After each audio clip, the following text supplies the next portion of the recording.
नमस्कार, मैं हूं सैयद सुहेल। नमस्कार, आपके साथ मैं हूं मीनाक्षी खंडवाल। महाराष्ट्र की सियासत में आज वो हो गया जो पिछले कई सालों से सिर्फ अनुमान था, लेकिन इस बार इतिहास ने खुद अपनी दिशा बदल दी है। बिल्कुल सोहेल, और देखिए महाराष्ट्र के निकाय चुनाव में बीजेपी और एकनाथ शिंदे की शिवसेना ने मिलकर ऐसा राजनीतिक भूचाल मचाया है कि विरोधियों के पैरों तले जमीन खिसक गई है और पूरे महाराष्ट्र में बीजेपी और शिंदे की सुनामी आ गई है। अब तक मिले नतीजों के मुताबिक बीजेपी सबसे बड़ी पार्टी बनकर उभरी है, तो वहीं शिंदे सेना नंबर 2 पर बनी हुई है। और नहीं भूलना होगा ठाकरे परिवार को 20 साल बाद साथ आए, लेकिन उद्धव ठाकरे और राज ठाकरे के गठबंधन के नंबर 3 पर इस वक्त तो अटके हुए हैं। वहीं कांग्रेस का मुकाबला कई निकायों में अन्य यानी अदर्स के साथ नजर आ रहा है। तो 1288 सीटों पर महाराष्ट्र में बीजेपी बढ़त पर है। शिंदे सेना 354 सीटों पर आगे चल रही है। कांग्रेस नंबर 3 पर है, 270 सीटों पर कांग्रेस अभी आगे चल रही है महाराष्ट्र के अलग अलग इलाकों में। और इन सब के बीच देखिए ये तस्वीरें जो भाजपा दफ्तर से मिल रही हैं, जहां पर कार्यकर्ताओं का जोश, उनका उत्साह चरम पर है, क्योंकि महानगर पालिका चुनाव से देखिए अपने आप में एक ऐसा इलेक्शन है जहां पर कार्यकर्ता डोर टू डोर कैंपेन से लेकर जमीन पर जाता है और ये उनकी सबसे बड़ी कामयाबी होती है। और ये तस्वीरें जश्न को और बीजेपी के लिए इसलिए बढ़ा देती हैं कि बीजेपी ने दशकों इंतजार किया है सिर्फ बीएमसी की गद्दी पर बैठने के लिए। जब तक उद्धव के साथ रहे, छोटे भाई बनकर रहे और वो सीट नसीब नहीं हुई। लेकिन बड़ी चीज ये है कि इस बार बीजेपी का महापौर होगा बीएमसी में। ये तस्वीर भी साफ हो गई है। संजय राउत ने नतीजों को झुठला दिया है। संजय राउत बोले ये नतीजे फर्जी हैं और उनका कहना है अभी हमारे गढ़ के नतीजे बाकी हैं। यानी संजय राउत अभी भी हार मानने को तैयार नहीं है। 81 पर उद्धव सेना और 121 पर बीजेपी प्लस चल रही है। सुनिए। मुंबई में मतगणना जिस तरह से शुरू है, पूरे निर्णय नतीजे आने के लिए रात के 12 बजेंगे। रात को 12 बजे जो आंकड़े सामने आ रहे हैं वो झूठे हैं।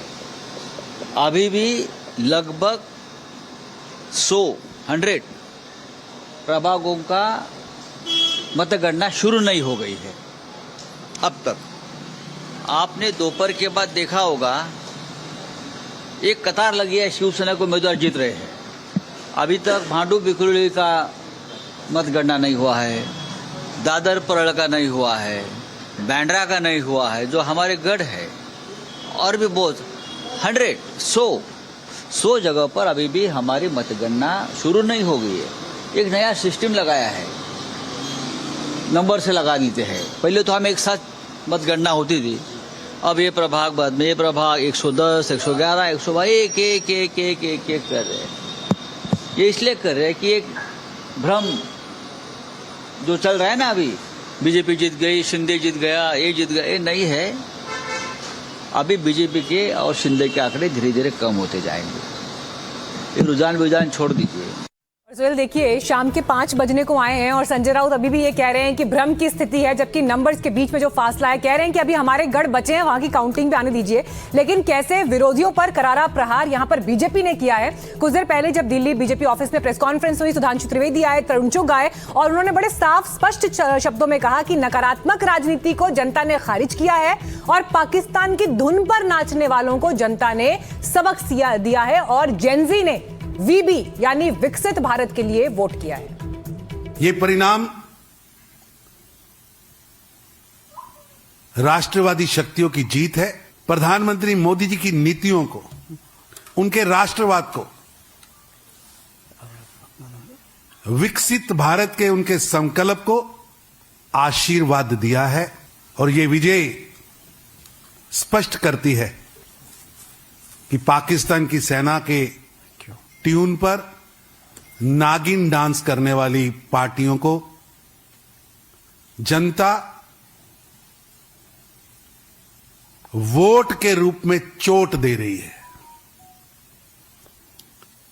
200 कितने का हाउस हो और कांग्रेस पार्टी का जनाजा उठाने के लिए 4 लोग भी जीत कर नहीं आए। देश के खिलाफ एक विदेशी टूल किट के तहत भारत की भूमि में और विदेश की भूमि में अभियान चलाना। भारत की जनता बहुत समझदार है वो पहाड़ से लेकर सागर तक, चाहे वो तिरुवनंतपुरम हो, चाहे मुंबई हो, चाहे पुणे की पहाड़ियां हो, और चाहे भारत का कोई भी हिस्सा हो, हर जगह वो कांग्रेस पार्टी को, इंडी गठबंधन को लगातार सजा दे रही है। बीजेपी नेता तरुण चुग को आप सुन रहे थे, लेकिन संजय राउत कह रहे हैं नतीजे फर्जी हैं। संजय राउत कह रहे हैं अभी इंतजार करिए, सब पलट जाएगा। सुनिए सुधांशु त्रिवेदी क्या कह रहे हैं। इंडी गठबंधन का किला बिल्कुल तार तार होता नजर आ रहा है कि बेनकाब चेहरे हैं और दाग बड़े गहरे हैं। यह इंडी गठबंधन में दिखाई पड़ रहा है। और टूटता तिलिस्म आज सच से भय खाता हूं, यानी उनका तिलिस्म टूट रहा है और सच को वो देखने की क्षमता में नहीं रहते हैं। और आज शिवसेना उबाटा उस गठबंधन में है जिसमें मुस्लिम लीग भी शामिल है, जिसमें आतंकवादियों का महिमा मंडन किया जाता है। आज यदि शिवसेना उस गठबंधन में खड़ी है जहां अफजल हालात का मारा है, जहां याकूब मेनन की जुडिशियल किलिंग हुई है, जहां ओसामा को जी कहने वाले, हाफिज को साहब कहने वाले, बुरहान वानी को भटका हुआ नौजवान कहने वाले, और भारत तेरे टुकड़े होंगे इंशाअल्लाह कहने वालों के प्रति सहानुभूति रखने वाले, जाकिर नायक को शांति का मसीहा कहने वालों के साथ अगर आप खड़े होंगे तो मुझे लगता है महाराष्ट्र की जनता भली भांति इसका उत्तर देगी। आपके गठबंधन सहयोगियों को कौन चोरी करके ले गया है, उसमें श्री नरेंद्र मोदी जी और श्री अमित शाह जी का कोई रोल दिखता है कि आपको कुछ नहीं, आप अपना साथ में नहीं रख पाए हैं।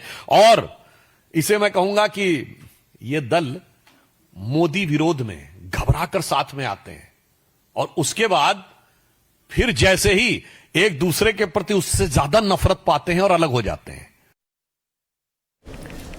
तो हमारे साथ खास मेहमान जुड़ रहे हैं। सुधांशु त्रिवेदी को आप सुन रहे थे, हमारे साथ विजय शर्मा जुड़ रहे हैं, बीजेपी प्रवक्ता, नीरज मिश्रा कांग्रेस नेता जुड़ रहे हैं, राजू वाघमारे शिवसेना के नेता है, और समीर चवगांकर साहब जुड़ रहे हैं जो कि वरिष्ठ पत्रकार हैं।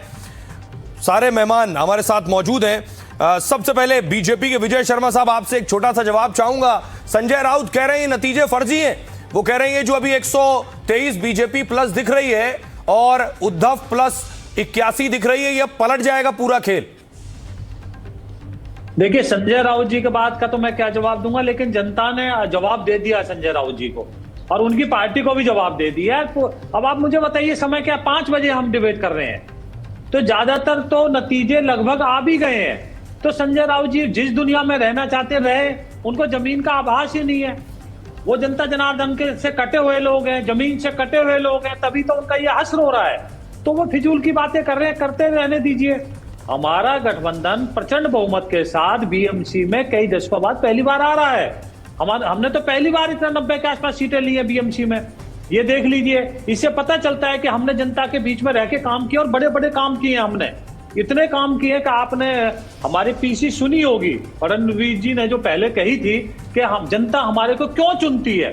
तो हमने बीएमसी में जो काम किए थे आपने देखा होगा, अटल सेतु हमने 22 किलोमीटर का बनाए, हमने भूमिगत मेट्रो बनाई, हमने 475 किलोमीटर ऊपर वाली मेट्रो भी बनाई, हमने उसके बाद में वधावन बंदरगाह बनाया, नवी मुंबई हमने एयरपोर्ट बनाया। नीरज मिश्रा जी, हाँ सर, मैं एक रिएक्शन नीरज मिश्रा जी का भी चाहूंगी इसमें। संजय राउत क्यों कह रहे हैं कि अभी भी हमारे गढ़ में वोटिंग बची हुई है और अभी हम इंतजार करेंगे? क्या आपको भी लगता है जैसे वो कह रहे हैं कि ये अभी फेक आंकड़े हैं, भ्रम फैलाया जा रहा है? भ्रम की कोई स्थिति बची है अभी शाम 5 बजे तक? नीरज मिश्रा जी। मीनाक्षी जी, संजय राउत की बात पर तो नहीं, जो आपने इंट्रोडक्शन पढ़ा था जिसमें आप कांग्रेस के बारे में कुछ बता रही थी, उसमें काफी सारे भ्रम थे और मुझे लगता है कि वो कॉपीराइटर और प्रोड्यूसर की बदमाशी होगी, क्योंकि ऐसा भ्रम आप लोग तो नहीं फैलाएंगे। आपके पैनल पर महाराष्ट्र की राजनीति को समझने वाले बड़े विद्वान पत्रकार हैं, आप जरा उन्हीं से पूछिए। अभी जो रिजल्ट्स अभी तक आए हैं, जिनको मैं एज इट इज मान के बैठा हूं, उसमें भी कांग्रेस पार्टी और भाजपा इन्हीं के बीच में टक्कर रही है पूरे महाराष्ट्र में। ना तो वहां शिंदे जी, ना वहां पर उद्धव ठाकरे जी, ना शरद पवार जी, ना अजीत पवार जी, किसी की भी पार्टी ने इतनी सीटें नहीं जीती हैं जितनी कांग्रेस पार्टी ने जीती है। सर एक चीज कहूंगी, देखिए ये बदमाशी जैसे शब्द मेरे ख्याल से ठीक नहीं है। इसलिए ठीक नहीं है क्योंकि जितनी बात हो रही है सब बात नंबर पर हो रही है, जो आंकड़े रिफ्लेक्ट हो रहे हैं उन पर ये बात हो रही है।